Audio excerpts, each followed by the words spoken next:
Welcome to another edition of Anglican Unscripted. This is episode 123, and it's midweek. It's Wednesday. What kind of news could there possibly be? I'm Kevin Carlson.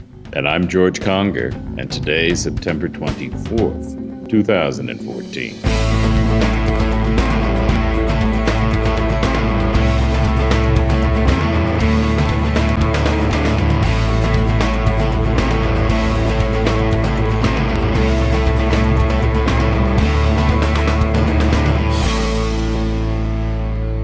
George, let's move on and talk about news for Wednesday. And we got breaking news here.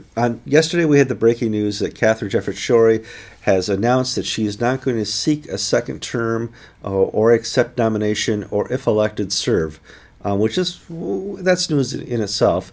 We got news today that the law firm that David Booth Beers is employed in may file bankruptcy. Unrelated, I assure you. Who knows? It's just a rumor. We don't know. Whatever. So we're going to talk something that's not a rumor, and it's Roman Catholic news. Why would Anglican Unscripted talk about Roman Catholic news? Sometimes we just want to go for the ratings, and September is ratings month here on Anglican Unscripted. We're going to go for the big ratings. Let's talk. Yes? And Kevin, This is also another dirty trick by the Catholic Church to get us Episcopalians. But we'll explain why. Well, let us explain. Pope Francis has said that we're going to have a group of people meet together and talk about remarriage. It's technically about the family. But yes. One of the topics that they're going to discuss next month, in Rome, is the communion and divorced and remarried people. Under current canon law, if you're divorced and remarried, you may not receive Holy Communion in the Catholic Church if you're a Catholic. And there is talk that will be dropped. How many Anglicans had to die before this Pope came around and said, "We'll look at it"? You know, Kevin, I'm expecting any day now. If they change this rule, then I demand that we see a letter mailed to Buckingham Palace saying, "We're sorry. Henry and Anne, as a pastoral measure, Henry VIII and Anne Boleyn, we will allow them to get married.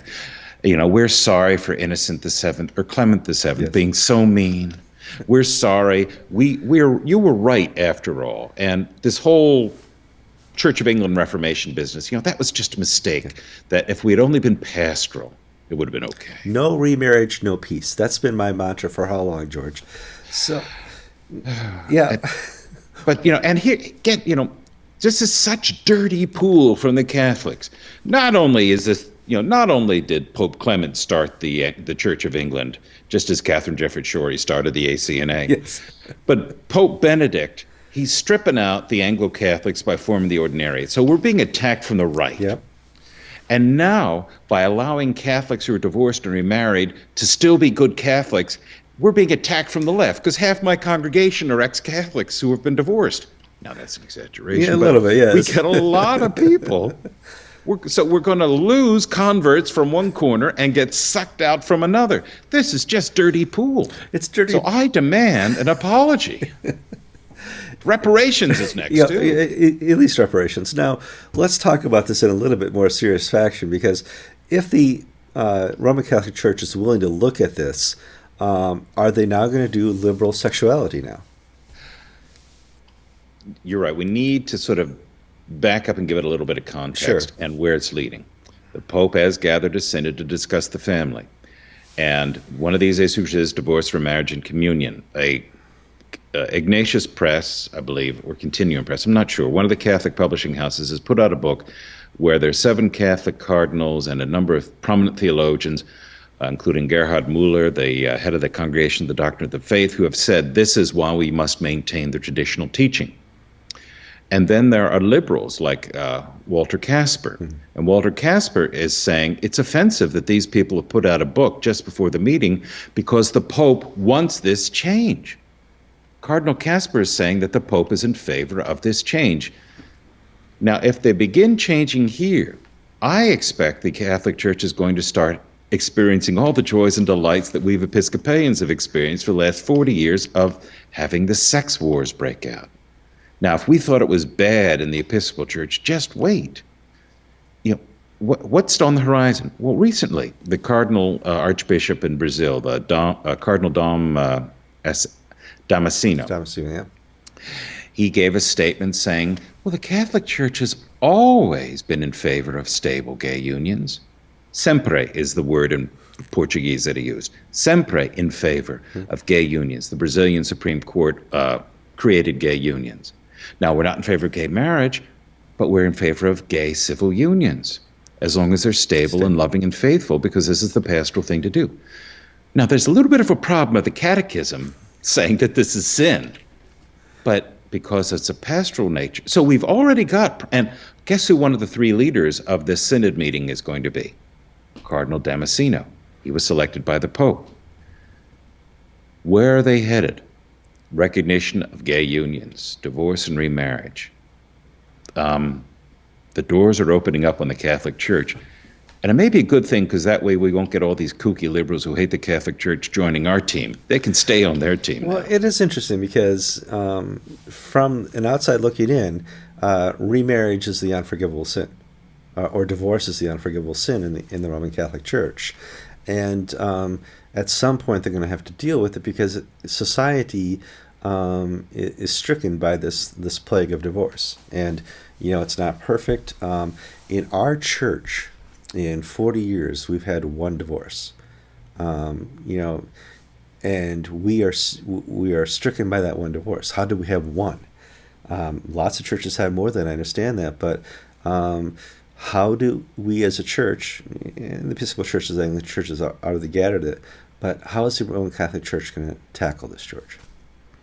Do they look at it from a theological purpose, or are they saying the culture's already gone this way, how are we going to deal with what we got? Well, the theology's already been done, frankly. And the theological answer from a Catholic perspective is no divorce and remarriage.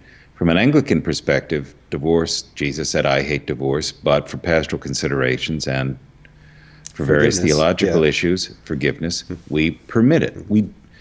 Now, it, of course, is abused in some places. There's one Episcopal priest in the Diocese of California who's been married 5 times and still has a license.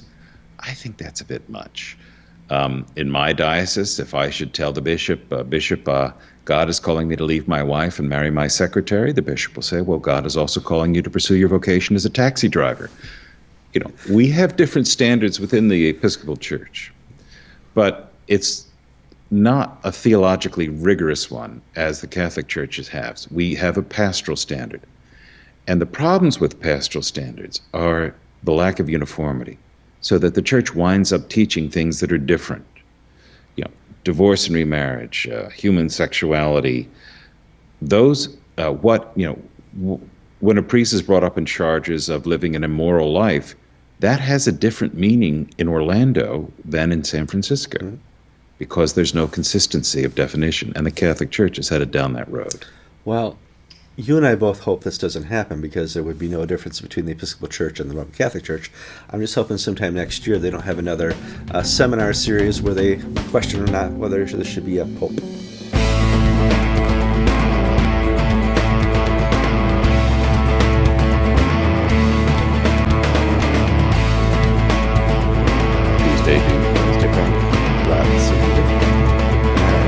Unless even more exciting news. All right, move to the camera about 3 inches. To the camera. To the camera. Toward the camera. You toward the camera. Okay. I'm on the carpet, so I've got to move. Oh, okay. That. There we go. That's nice. Susan and I are having a debate. Do we put the Oriental rug on top of the brown carpet? Or do we just pretend it's a wood-colored carpet so the furniture looks good on it? An accidental spill may take care of the whole issue.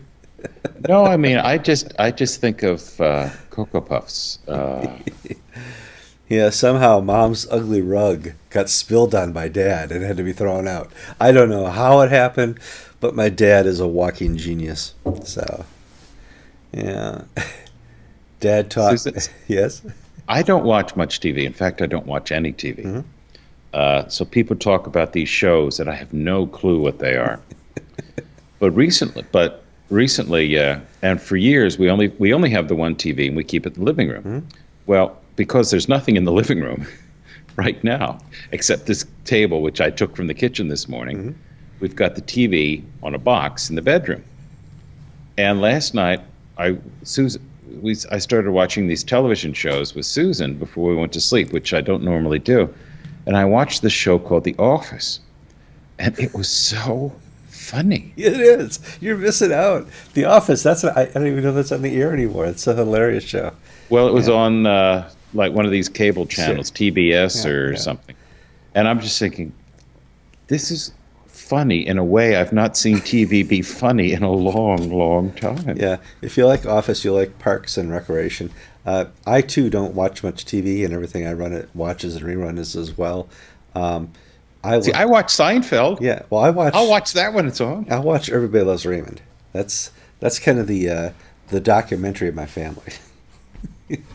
But like and then it was followed by this show that you just mentioned, Parks and Recreation. Another show that I'd never come across the radar. And like one of the characters is this man with a mustache who goes in for a doctor's visit, and he's being interviewed and asking all these health questions. And he said, "Do you have any relatives with mental disease?" And he said, "I had an uncle who does yoga." And for me, that was the funniest. I mean, I laughed out loud. I don't laugh out loud at TV. Mm. Not since the Flintstones, if I laughed out loud at the TV. Hogan's Heroes for me, but yeah, I know what you're saying, George. So, all right. So maybe I'm missing something in life. I mean, I watch TV for the Weather Channel like all the other old people around here. No. I have this huge TV that we use for football. And the kids use it to watch Sherlock Holmes or whatever, the latest Doctor Who. But other than that, we have strict limits on the TV and the computers at home. The whole internet at the house goes off at 10 p.m. So. Even for Jill? Even for Jill. So, yeah, you should hear it.